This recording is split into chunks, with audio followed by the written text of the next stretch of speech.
Көпчүлүгүбүздүн жакын досубузга айланган, аны көрбөй калсак бат эле жакын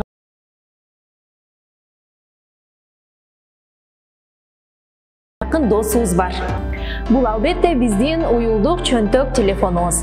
Бул телефондун пайдаларын айтпасак деле өзүңүз толтура пайдаларын билип турсаңыздар керек. Дүйнөнүн бул бурчундагы адамдар менен тигил бурчтагы адамдарды бири-бирине жакындаштырып, аларды баарлашууга себепчи боло алган, издеген нерсебизди бат эле таба алган жана ошондой эле жашообузду кыйла эле жеңилдетип койгон албетте бул уюлдук телефонубуз эмеспи. Саламатсыздар бардыктуу Solo Media порталынын көрүүчүлөрү, бүгүн сиздерге дал ушул телефон тууралуу кызыктуу нерселерди айтып бермекчи. Телефондун жалаң гана пайдалуу гана жактары эмес, албетте зыяндуу жактары бар. Мынакей бүгүн ушул зыяндуу жактары жөнүндө кеп курмакчыбыз.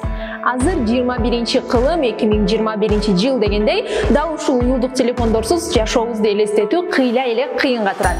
Себеби бул уюлдук телефондор мурдагы китептин, ошондой эле биз колдонуп жүргөн жазуу дептерлерин жана ошондой эле ойготуучу будильниктин жана биз каалаган нерсебизди таап алуучу сыналгынын, гезиттин дагы ордун мынакей ушул дал ушул кичинекей телефон толуктап койгон учуру. Мынакей бул ушул телефонду колдонуу адамдарга кыйла эле ыңгайлуу экенин өзүңүздөр айтпасак деле билип турасыздар. Жана ошондой эле бул уюлдук телефондордун адамдын ден соолугуна зыяндуулугу дагы өзүңүздөр билгендей аз эмес. Алар кайсылар деп турган болсоңуз, анда бизден эч кайда алыстабаңыздар, биз баштадык.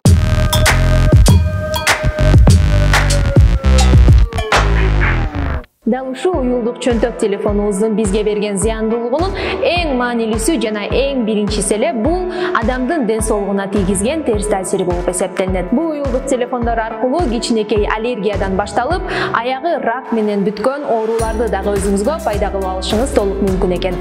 Көпчүлүк адистердин кеңеши боюнча сиз бирөөгө телефон чалып жаткан учуруңузда ал адам байланышка чыга электе телефонуңузду кулагыңызга албай турганыңыз оң.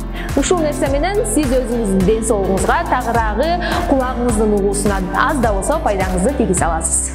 Өзүбүздүн телефонубуздун бизге берген экинчи зыяндуулугу жөнүндө айта кетсек, биз телефонубузду кайда жүрсөк дагы жаныбызда алып жүрөбүз. Мисалы, аны тамак жеп жатканда, телефонубуз колубузда, уктап жатканда, сыртта жүргөндө, көчөгө чыкканда, тагыраагы эч бир жерге биз телефону жок барбайт экенбиз. Мына ушул себептен улам телефонубузга ар кандай бактериялар толуп калышы мүмкүн. Окумуштуулардын айтуусу боюнча, эгерде биз дайыма телефонубузду бактерияга каршы каражаттар менен тазалап турбасак, ал телефонубуздагы бактериялар даараткананын капкагындагы бактериялар менен бирдей болуп калат экен. Албетте бул биз үчүн өтө жагымсыз же коркунучтуу нерсе болушу мүмкүн, бирок бул чыныгы аныкталган факт болуп эсептелинет.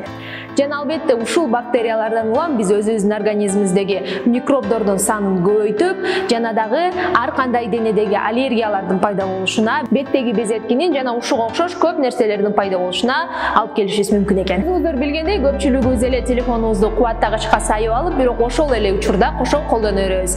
Бул дагы бир эң туура эмес нерселердин бири болуп эсептелинет экен. Себеби ал учурда телефон өтө катуу иштеп, ысып, ошол менен бирге жарылып кеткен учурлар дагы аз эмес экен. Ал эми бул жарылуулар адамдын колун же бутун ажыратып коюшу же биротоло эле өлүмгө төтүшү толук мүмкүн экен. Баарыңыздар билгендей эле, биз эң биринчи ойгонгондо эле алгач эле колубузга телефонубузду алып кармайт экенбиз. Көпчүлүк адистердин кеңеши боюнча бул эң туура эмес нерсе. Себеби биз ойгонуп алып эле колубузга телефонду ала турган болсок, ал жаңы эле ойгонгон көздөрүбүзгө терс зыяндуу радиация нурларын чачып, башка учурларга караганда дал ушул жерден көзүбүздүн көрүүсү кыйла начарлашы мүмкүн экен. Ошондуктан телефонубузду колдонгонсок дагы ойгонуп, бир аз өзүбүзгө келип, жок дегенде жарым саат убакыт өткөндөн соң гана андан соң телефонубузду колдонуп баштасак болот. Бул каражаттын бизге тийгизген 4-чү зыяндуулугу жөнүндө айта кете турган болсок, бул телефонду убакытты урдоочу деп дагы айтып коюшат экен. Себеби өзүңүздөр билгендей, көптөгөн айрыкча өспүрүм курактагы жаштар телефондогу көптөгөн пайдасыз нерселерди көрүү менен өзүнүн убактысын жоготуп жаткан учуру. Мынакей дал ушул себептен улам аларды окуудан дагы, жумуштан дагы алаксытып жаткан, мынакей дал ушул айланып келип эле уюлдук телефонго такалып жаткан учуру. Мына ошондуктан дагы ата-энелер балдарыңыздардын күнүгө канча убакытын телефонго жумшап жаткандыгын дагы бир көзөмөлдөп коюңуздарды сунуштамакчыбыз. Бул уюлдук чөнтөк телефондордун бизге тийгизип жаткан дагы бир терс жагы, адамдар бири-бири менен жандуу байланышты азайтып калган учуру.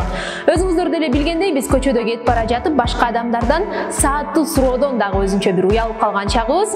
Себеби ар бир адамдын өзүнүн телефону бар, саатын дагы өзүнөн көрө алат, жана адамдар бири-биринен азыркы учурда кеңеш дагы сурабай калды. Өзүңүздөр билгендей, аны дагы биз интернет аркылуу таап алсак болот. Үй бүлөдө дагы чай ичип жатканда дагы адамдар баарыңыздар билгендей эле баардыгы интернетке түңүлгөн. Жана ошондой эле жөнөкөй эле үйдө отурганда дагы үй бүлө мүчөлөрү бири-бири менен мурункудай кеп алышып сүйлөшпөй калган учур экен. Себеби баардыгында интернет бар, телефон бар жана үй бүлө мүчөлөрүндөгү кептен дагы кызыктуу нерселер биздин телефонубузда камтылып жатат. Мына ошондуктан дагы адамдарды жеп жаткан нерсе дагы бул телефон болуп эсептелинет экен. Мынакей ардактуу көрүүчүлөр, бүгүн сиздерге телефондун бизге тийгизген терс таасирлери жөнүндө айтып бердик. Албетте бул чек эмес, эсептей берсек телефондун зыяндуулугун биз дагы көп эле таба беребиз, бирок мындан ары эсептештин кереги деле жок деп ойлойбуз, себеби аны биз айтпасак деле өзүңүздөр билип турган учуруңуздар. Бирок биз бул менен эмне демекчибиз? Албетте телефон бул жаман нерсе эмес. Телефон баарыбызга жашоону жеңилдештирген өтө ыңгайлуу 21-кылымдын мыкты технологиясы деп айта алабыз. Бирок аны биз пайдалуу жакка колдонобузбу же тескерисинче зыяндуу жакка колдонуп өзүбүздүн ден соолугубузду өзүбүз өлтүрөбүзбү? Ал ар бир адамдын өзүнүн көз каранды болуп эсептелинет. Сиздер менен Solo Media порталынын лайфхак берүүсүнөн мен Алиман Эсенкалык болдум. Биздин каналга катталганды унутпаңыздар. Эгер сиздерге бул видео жакса, жакты белгисин коюп жана ошондой эле комментарий жазганды унутпаңыздар. Кийинки көрүшкөнгө чейин саламатта туруңуздар.